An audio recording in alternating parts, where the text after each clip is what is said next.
Welcome to the Culture of Agriculture, brought to you by Sputnik Equipment. You look at what tractors were 30 years ago versus what they are now. It's quick, but you look at what the technology was 5 years ago or 10 years ago, it's even faster. What would you say the biggest advantages to using the operations center are versus maybe a competitor's? Well, I would say that one, the operations center, when you have the John Deere tractor and the JD Link, it's all seamlessly integrated. There is no charge for that. So the operations center, there is no additional charge. I mean, I hesitate to say free because you bought a tractor, so Yeah, it's like they're the not argument free. you get a free hat when you buy a tractor, right? Right. Yeah. But you're paying for that with the tractor or the purchase of that, right? But all the telematics are all right there, so it's all automatically feeding into that. And in the past, there was a charge for the telematics, but there's not a charge for the telematics anymore either. So that data is flowing into the operations center at no additional cost to the grower.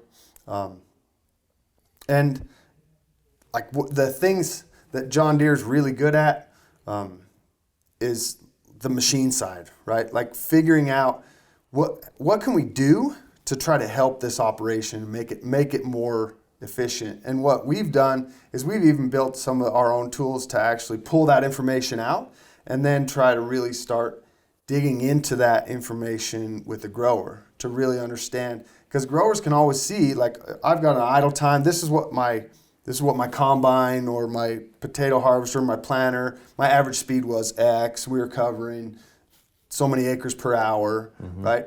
And we feel like we want to improve that, but I might think that I'm at the top, or I might think I'm at the bottom. And so what we've done is we've taken a lot of all that data and then combined that to try to figure out, okay, here's where the average is. Yeah, get a bell curve. Here's where the average is. Here's where our top guys are, and here's where you are. You know, whether that's below or high, maybe it is the top performing person. And really trying to help each one grow. And okay, our top guy is doing this. Let's try to start figuring out, okay, let's make sure that your combine settings are this or your planter settings are that. You know, I'm guessing you break that down into region by... Oh, yeah, for sure. Yeah, by region. And then as we get better, and the operations center's getting better too, but as we get better with that information, trying to gather, you know, like when we were talking about like a planter, you know, there's a lot of differences, right? You got a 6-row, you got an 8-row, you got the 12-row. You know, I mean, there's lots of differences in planters, and that's going to change the acres per hour drastically, right? So understanding what planter is actually on there really makes a big difference. To drive that efficiency number. Because you have to be able to compare apples to apples. Yeah. You know, if I say, you know, you've got a 6-row planter and your productivity's way down, well, that's because you have a 6-row planter. Well, it's like the number I heard most recently was a 12-row planter did like 150 acres in like an 8 or 10 hour day. And I remember at the time, it was one of our customer service reps. He's like, yeah, 12-hour or planted 150 acres in a day. I was like, yeah, good for him. I used to do that with an 8-row. He's like, well, yeah, but you did that in like 18 or 19 hours. He did it in 8. I'm like, all right.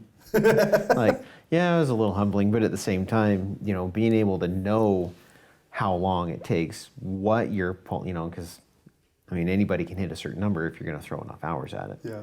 But if you drive that efficiency higher and higher, it's going to help the entire way across the board, right? Yep. It's like everybody gets a little nervous putting all their eggs in one basket, because I remember, I can't remember who it was exactly, but they switched from running like 3 6-row planters to 1 12-row planter, right? So theoretically, they were going down in what they could plant because they were losing 6 rows. But they were able to throw 1 really good operator in a tractor instead of 3 kind of mediocre operators because they had to run 3 tractors before, whereas now the guy they had kind of overseeing the 3 could just run the tractor. And they actually kept their production exactly the same, but the cost was down because they only had 1 tractor running instead of 3. That's pretty big.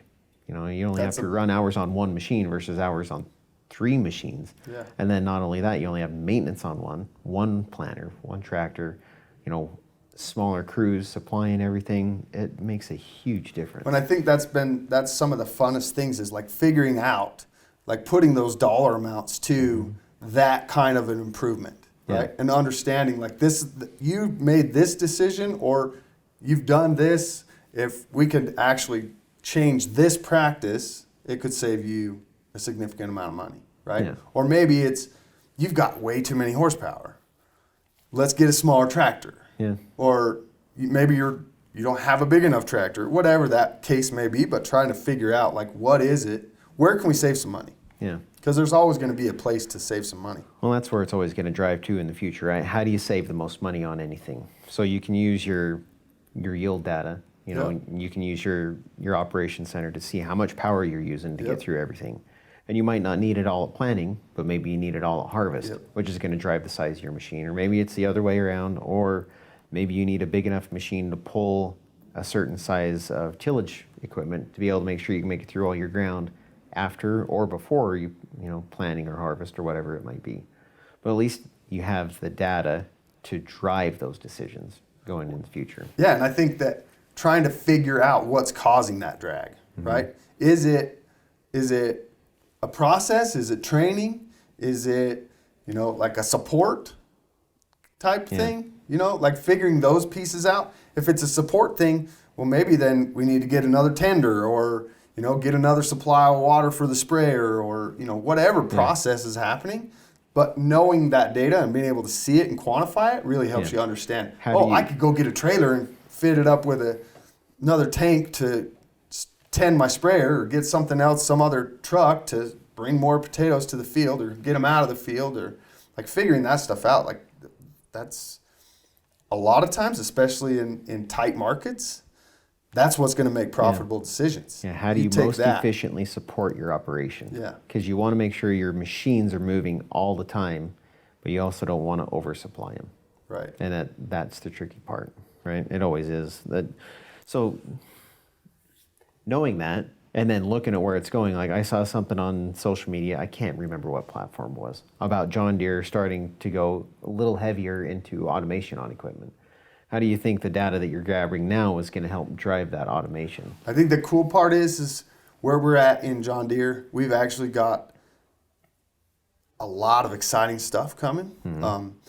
Like one of the things that we're doing this year that's been out for like a year and a half is what John Deere calls AutoPath. So we take that planted data, or tillage, our first pass, right? First pass for the year. Yeah. Does this need to be done every year, or is it once that field's done, it's good forever? No, it would be every year because what we're doing is we're taking that from that first pass, right? Whether, in the Midwest, you spent some time there, the first pass there is the planter, right? But when we're talking about potatoes or many of the other crops that we're growing around here, our first pass is going to be a tillage or a seed a tillage or a mark out bar. That's our most important operation. So we can we'll log that. And then we'll send that to the operation center, and then we're going to send down guidance lines based off of where that row is. And so then we're going to automatically know where to drive the tractor. So we can get rid of those guess rows. So then when the tractor comes in and he's different width or the sprayer is a different width than the planter, then it automatically knows where I need to put that sprayer. So we don't have that little guess row in the middle. And when it comes to harvest, same kind of a deal, right? You know that my 6-row harvester, if I pull in here, then it's going to be 6 rows the rest of the way. So one question there is on that. If and or when it gets to this point, because it's not there yet, but hopefully it gets to where it's there. So you take your field, whatever you're planting, say you're planting 20-foot widths, but then you go through, and you have your pivot, obviously. So it's a circle or any irregular shaped field. You're planting in 20-foot widths, your perimeter is going to look a lot smoother than your sprayer would at 120-foot wide. So how does that automation play in when you're going to have such an irregularly shaped border?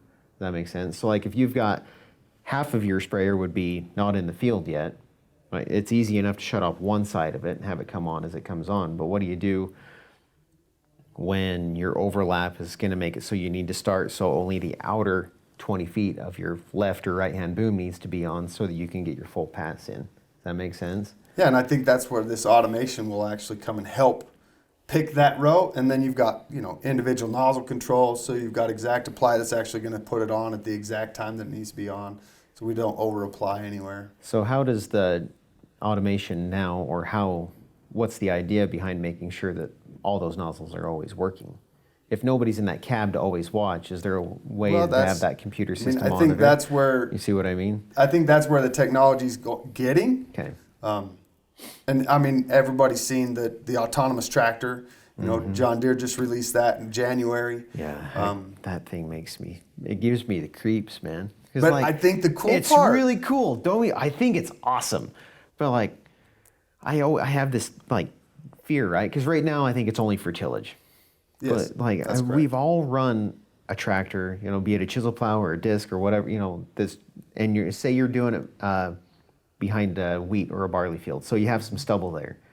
Everybody who's run one has had a gang or a couple of points plug up with that residue. What happens when the tractor has that problem and there's nobody in the cab to say, hey, don't keep going because you're just plowing a giant hole in the field? That's one of the reasons, in my opinion, why agriculture is taking time to try to get to automation, right? Like we've had cars that drive themselves from point A to point B. Yeah. But that's easy. I don't have to worry about what happened behind me. I only got to worry about what's in front of me, right? That's true. In agriculture, I've got to worry about what's happening in front of me, and I got to worry about what's happening behind me. Most importantly, what's happening behind me. Yeah.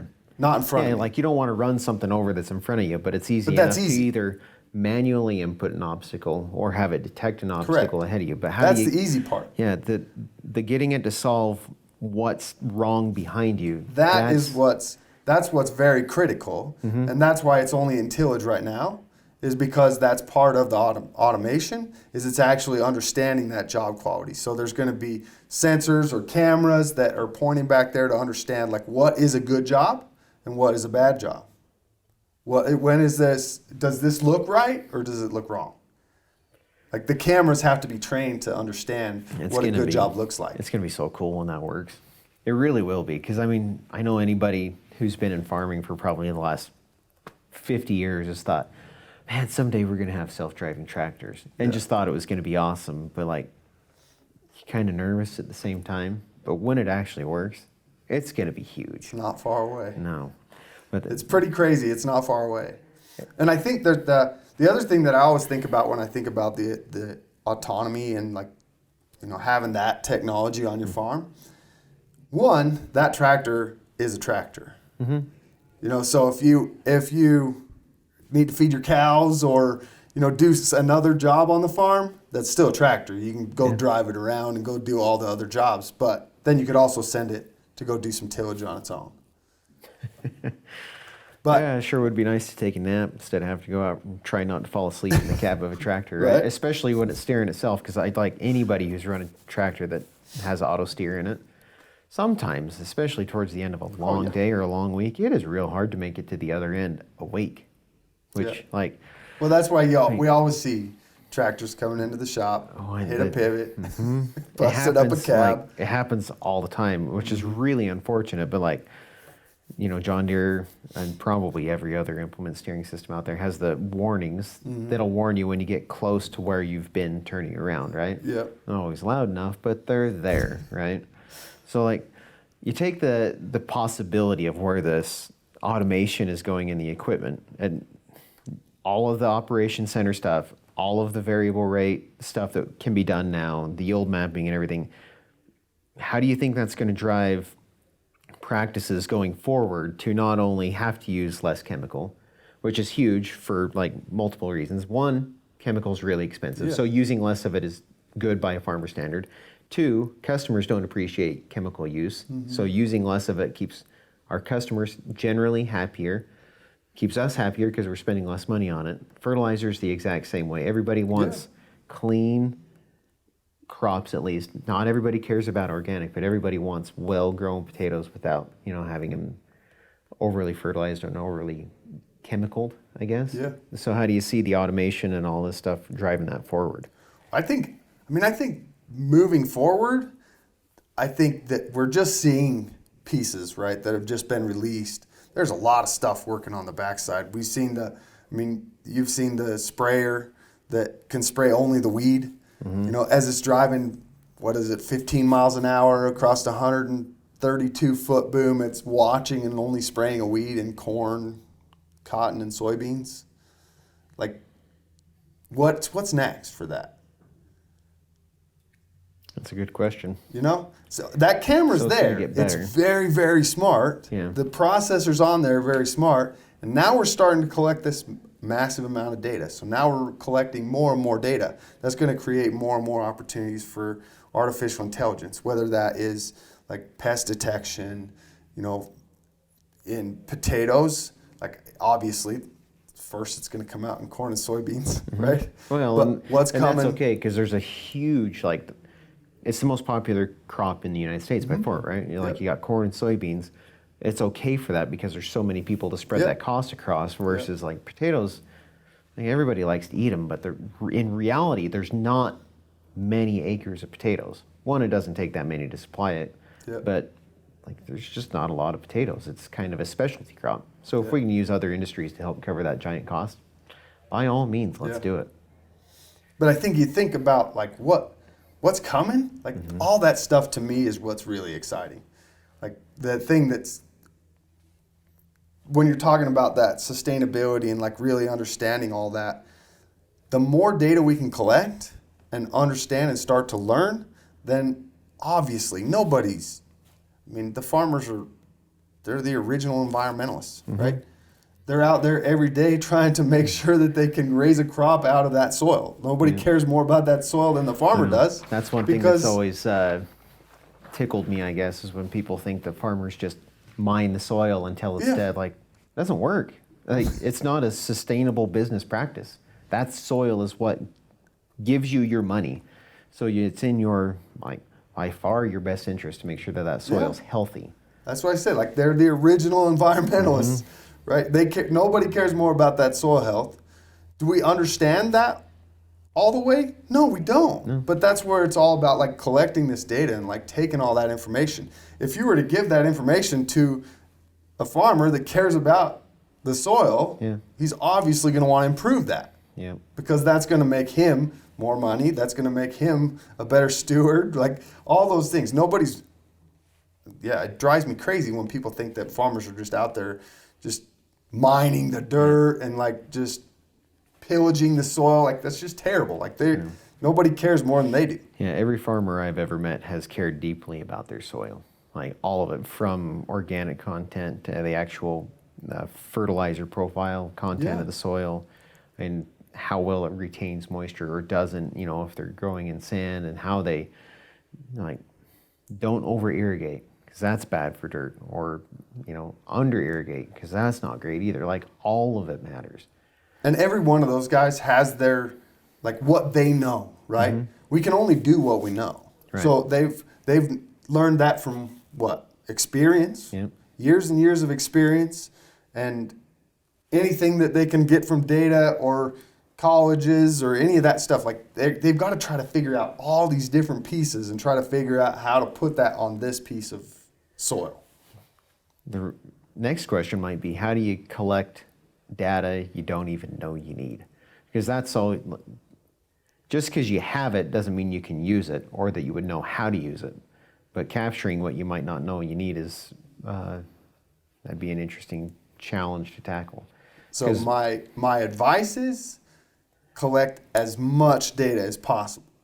Whether you use it or not, have it at least. I think it's, and one of the things that we like to try to do is we like to try to figure out what data is going to matter. You make sure that we're collecting data on everything that's happening on the farm. If we're collecting all that information, and then we have people on our team that are just data guys, and that's all they do is just try to find that missing piece, or find that nugget, right? Or find that opportunity from that data to try to help improve our operation. Yeah, 'cause You know, odds you are- might not know what that is when Yeah. we start. And a lot of times when we start working with a grower, like we don't know what, you know, they might have an idea of, I want to improve whatever, my fertilizer, my seed utilization, whatever. But then we start into it, hey, here's an opportunity. We're seeing this could save you X amount of dollars. Like that's the fun stuff. And you probably won't be upset you gathered something, especially if it's free or very, very, very cheap, right? Well, you're utilizing the technology that's there. Like that tractor, it's not a 4020. We all love the 4020, but it didn't collect much data. Nope, it didn't. But the tractors that are out there today, they're collecting massive amounts of data. You know, and there's points, I can't even remember, like a lot of softwares can't have a hard time with the Gen 4 data because the Gen 4 is collecting so many different points. So much. It has a hard time just handling all the stuff that's in there. Yeah. Yeah, it's like I said when we switched to using the rate controller stuff on the Trimble system, and it paid back in a year. Yep. I mean, how much more sustainable is that a practice going forward, right? Because, like, if you cut your fertilizer bill, you know, if you come within 1% of what you actually think your fertilizer bill needs to be, you know, based on all your projections and what you want to use and all this, I mean, that 1% is massive. Because, you know, if in the past it was, say you were within 5%, well, that's 4% extra fertilizer you were putting on the dirt, right? Is that everything that it needs? Is it too much? Is it creating unhealthy profiles in certain spots? You know, if you can dial that in. Or if you were too low. Yeah, or too low. And, you know, you can use your yield mapping and do your prescription rates to make sure that you're getting the extra on, like in your, you know, here in Eastern Idaho, we have some really light soils on certain ridges. So if you can put on the extra there and make that soil healthier overall, or if you can put on a little less in the low spots where things tend to run if it rains a little bit, or if it runs because of, you know, how center pivots work. Yep. You can try and make sure you're pulling that excess fertilizer that gets moved there via watering. You can pull it out of the soil instead of it, you know, leaching into the ground or whatever it is. There's all sorts of stuff that we can do to help drive that, like the better agronomic practices for the industry. Well, and I think nobody really likes, I think one of the hard parts in agriculture is like everybody comes out with the college recommendations or whatever, but that doesn't necessarily, like you're talking, in the one field, there could be that light dirt and there could be that heavy dirt. And now that we've got this recommendation from wherever that that's what we should do. Well, maybe it won't work. Yeah. Let's they don't figure know it my out. farm, Yeah. right? Yeah, that was. And that's, I think that's the best part about really collecting all the data you can on your farm, because now it's your information. Yeah. It's actually, then combine that with the know-how that's already in there, and that's where the real value is. Yeah, I can take experience and actually quantify it. So it's not Yeah. just, well, this is what Grandpa did, and this is what Dad did, and this is how we just do it because this has been working. And now you can actually say, well, this is what they did, and this is why it worked, and this is how we can improve that.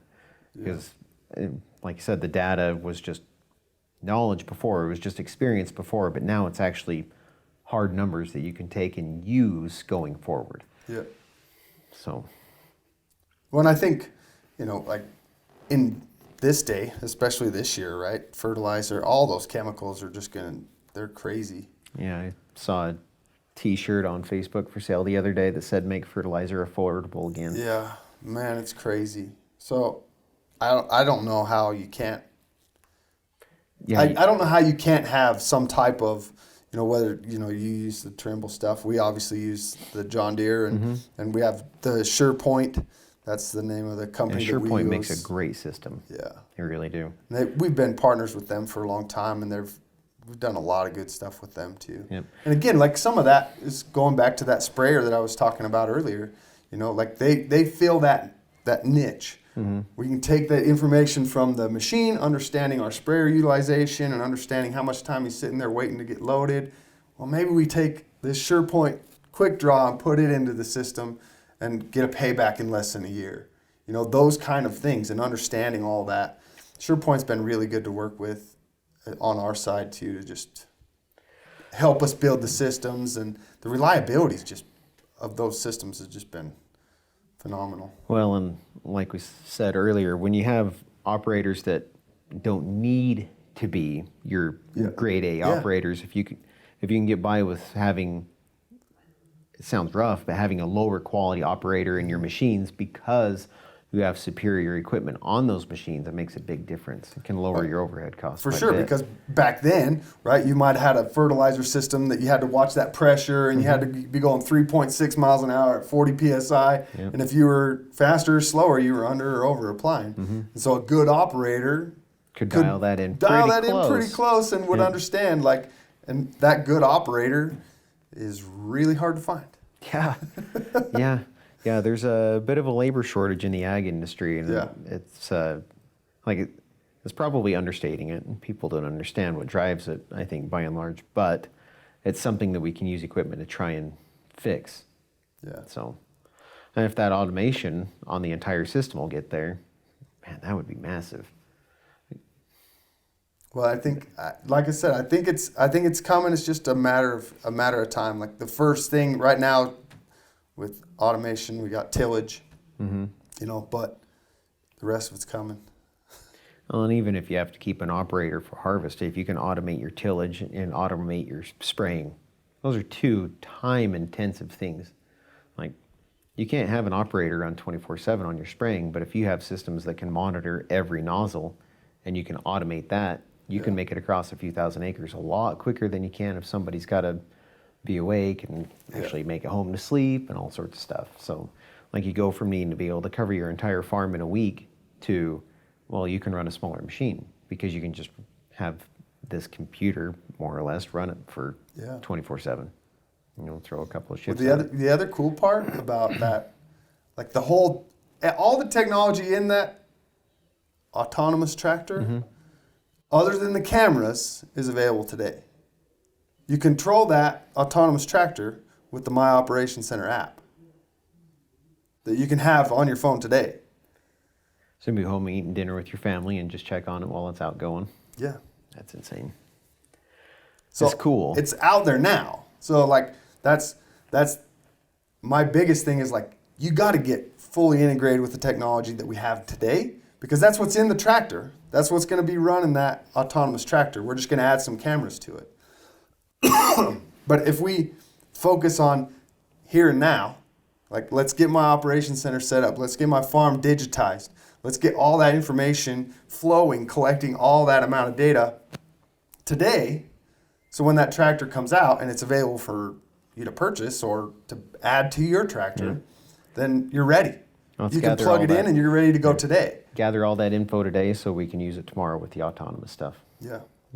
Where if we just sit around and wait, the autonomous tractor's going to come out, but you're not going to be ready for it. You're going to have to spend 2 years trying to collect data and, digitize your farm, creating your boundaries, all that stuff. Well, now you got to do all that. So you can't use that tractor until next year. Yeah. Yeah. Well, that's a... Grab my water real quick.